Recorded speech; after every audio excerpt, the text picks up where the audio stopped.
Bonjour à tous et bienvenue pour cette troisième vidéo consacrée aux connaissances du système éducatif. Aujourd'hui, nous allons nous intéresser à la démocratie.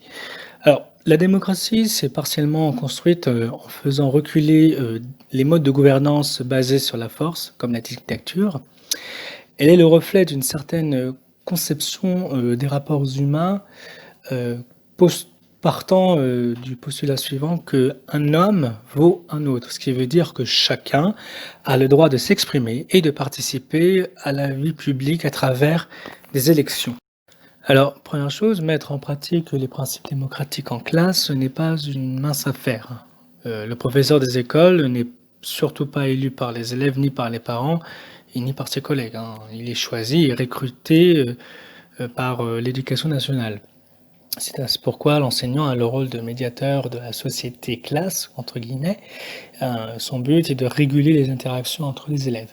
C'est pourquoi enseigner la démocratie demande aux professeurs des écoles un changement de posture permettant aux élèves de pouvoir vivre, s'exprimer et apprendre les principes de la vie démocratique. Alors, un des moyens mis en place pour favoriser la démocratie chez les élèves, c'est le conseil des élèves qui est non obligatoire, qui est un outil pédagogique pour l'enseignant.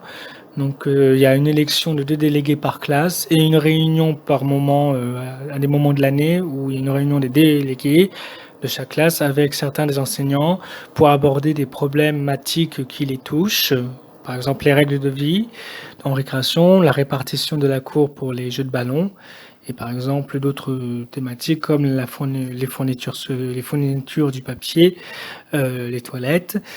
Certaines plaintes ou doléances sont non réalisables, donc ils non résolvables, par exemple l'agrandissement de la cour ou l'augmentation du temps de récréation.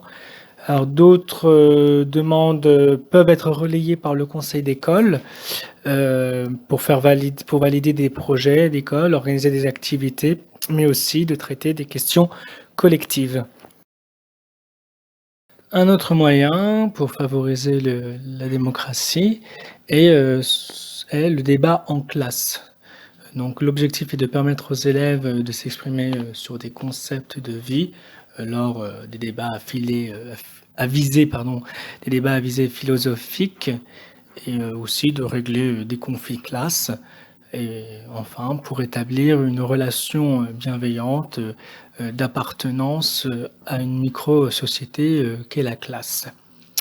C'est pour cela que, pour que ça se passe bien, le professeur des écoles explique les attentes et les objectifs du débat. Donc il y a un cadre qui est mis.